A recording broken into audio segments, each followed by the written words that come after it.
An article this week by The Express has said in a headline that frightening statistics show 98% of men accused of rape escape justice. Now that's a very inflammatory headline if you ask me, as we know there are those who are accused as payback and not everyone accused of a crime is guilty. Although I do agree that just 1.3% of recorded rape allegations in England and Wales result in a charge is very bad. In 2016, the number of charges for the offence was 7%, but last year, just 1 in 77 reported rapes ended with a charge. And remember what I said about the other day about police and organisations using certain numbers over others. For example, this is the number of allegations that resulted in a charge. Where are the numbers for allegations that turned out to be false, and the number of allegations that resulted in a conviction?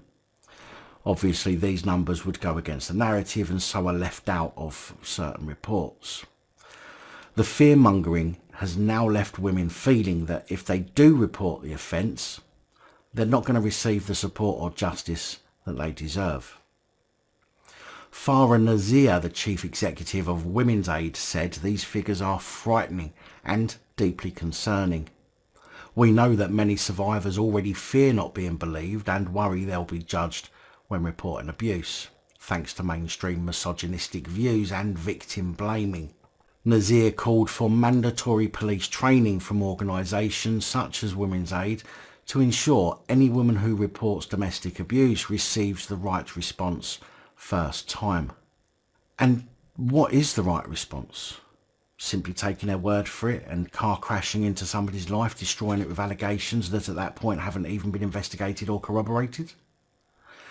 Granted, the police need to act swiftly, but when a bitter woman makes a claim of rape, the police act on that before any investigation, shit sticks, and that person's life will be tarred with the crap of a potentially false claim.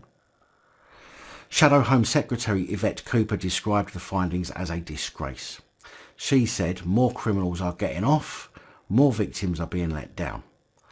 After 12 years of Conservative policies, there are 6,000 fewer neighbourhood police on the streets, and the number of criminals being caught and charged has collapsed.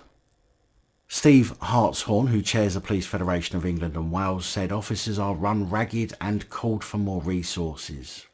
So run ragged they are that they can afford to send 6 or 7 police to a simple public order offence or a shoplifting offence, or as we see all too often, a hurty word offence.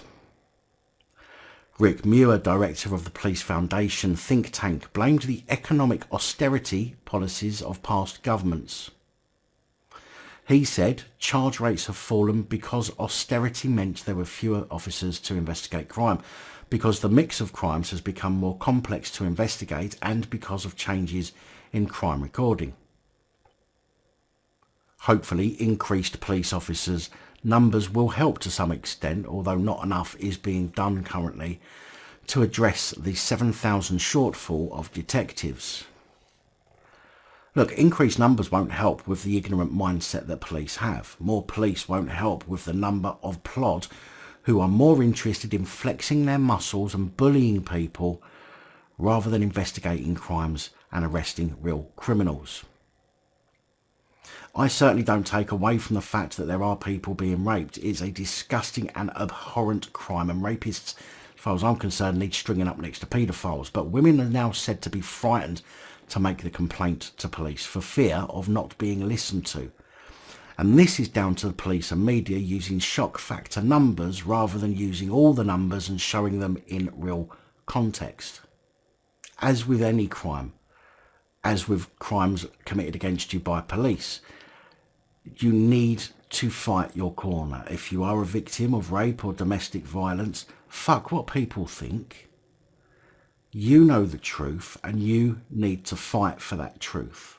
It might take some time, but eventually you will find some justice. Please don't get put off by the fear-mongering mainstream media with their claims of so many of women being ignored and the rest of it, and the amount of people being let off of these offences. If it's happened, if you can prove it's happened, fight it.